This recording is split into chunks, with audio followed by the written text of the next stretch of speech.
निज भाषा उन्नति अहै सब उन्नति को मूल। बिनु निज भाषा ज्ञान के मिटे नहीं को शूल। अर्थात संपूर्ण उन्नति का मूल मंत्र अपनी मातृभाषा है, जिसका ज्ञान न होने से मन का अंधकार नहीं मिट सकता। ये विचार था भारतेंदु बाबू हरिश्चंद्र का, जिन्होंने इस शताब्दी के प्रारंभ में हिंदी का महत्व जनसाधारण को समझाया और इसके दैनिक प्रयोग पर बल दिया। और तब से लेकर आज तक हमने हिंदी पढ़ी भी, लिखी भी और बोली भी, किंतु उसके प्रारंभिक ज्ञान को भूलते गए।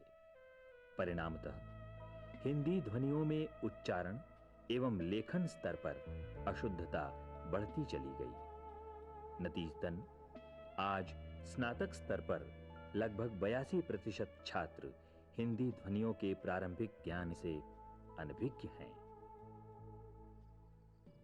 ध्वनि भाषा का एक अनिवार्य अंग है। हमारी भाषा के विकास के समय मनुष्य ने जब ध्यान से देखा और गिना तो उसने पाया कि मुख से निकलने वाली ध्वनियाँ मूलतः 44 प्रकार की हैं और इन्हीं को परस्पर मिलाने से नई ध्वनियाँ बनती हैं। परंतु इन ध्वनियों के उच्चारण मात्र से ही काम नहीं चला, बल्कि इन्हें लिपिबद्ध करने की आवश्यकता भी महसूस की गई और इसी प्रयास में प्रत्येक मूल ध्वनि के लिए एक विशेष चिन्ह अर्थात वर्ण निर्धारित किया गया, जिनका समूह वर्णमाला कहलाया।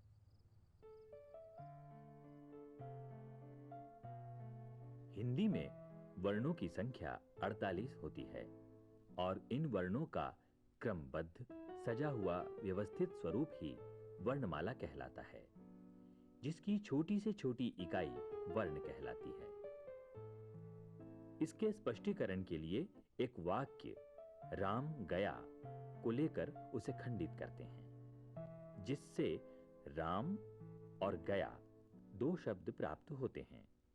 इन शब्दों को खंडित करने पर मात्रा युक्त 4 वर्ण रा, म, ग, या प्राप्त होते हैं।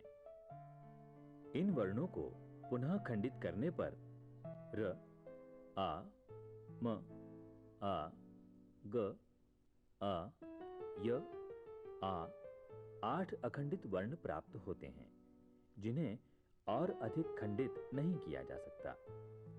कुछ वर्ण स्वतंत्र रूप से उच्चरित होते हैं, अर्थात किसी अन्य वर्ण की सहायता लिए बिना अबाध गति से मानव मुख से मुखरित होते हैं। इस तरह की स्वतंत्र ध्वनियां स्वर कहलाती हैं, जिनकी संख्या हिंदी में 11 मानी गई है। कुछ वर्ण स्वतंत्र रूप से उच्चरित न होकर किसी अन्य स्वतंत्र सहायक वर्ण अर्थात स्वर के सहयोग से उच्चरित होते हैं। ऐसे वर्णों को व्यंजन कहते हैं, जिनकी संख्या 33 है। जब व्यंजन को स्वतंत्र रूप से उच्चरित किया जाता है तो उसके नीचे एक तिरछी रेखा खींच दी जाती है और उच्चरित ध्वनि हलंत ध्वनि होती है। इस तरह के व्यंजन शुद्ध व्यंजन कहलाते हैं। शुद्ध व्यंजन के साथ दूसरा व्यंजन आने पर संयुक्त व्यंजन होता है। व्यंजन ध्वनियों में य तथा व को कुछ आधुनिक भाषा शास्त्रियों ने व्यंजन नहीं माना है। इनमें व्यंजनों की अपेक्षा स्वर का अंश अधिक होने के कारण अर्ध स्वर के रूप में इन्हें मान्यता दी गई। हिंदी ने अपने संपर्क में आने वाली अन्य भाषाओं की ध्वनियों को भी अपने में समाहित किया है। मसलन फारसी भाषा से ज और अ जैसी अन्य ध्वनियाँ ली गईं और इन्हें लिखने के लिए वर्णों के नीचे एक बिंदी लगा दी गई, जैसे फर्ज।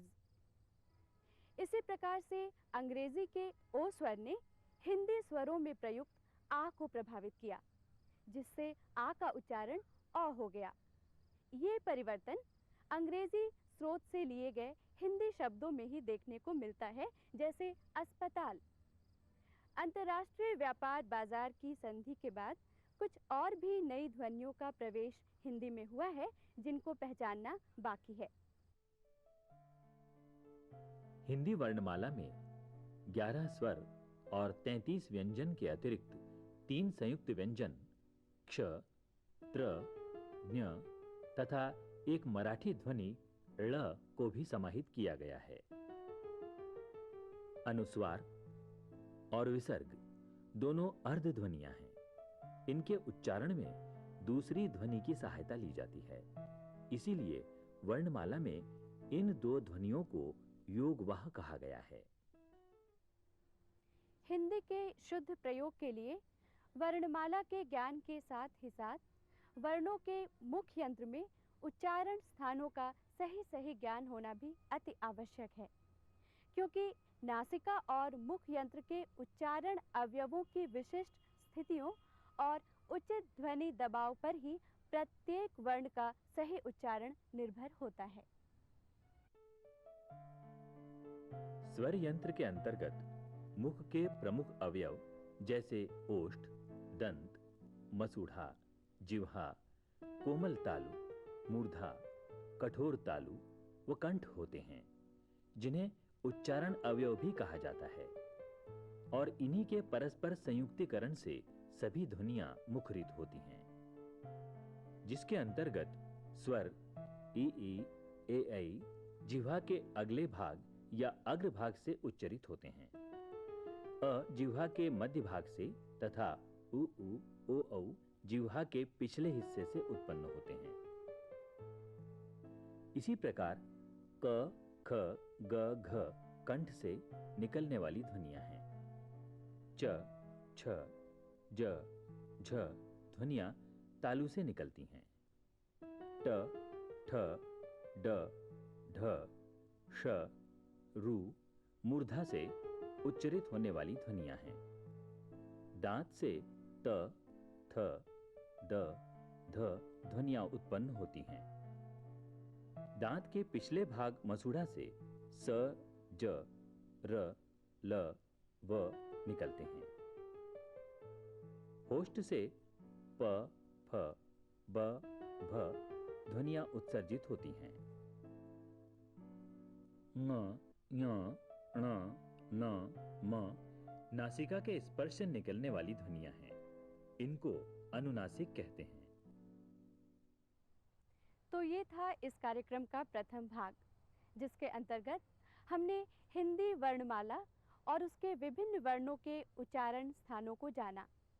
और इसी कार्यक्रम के अगले भाग स्वर विवेचन में हम स्वरों के विषय में विस्तृत जानकारी प्राप्त करेंगे।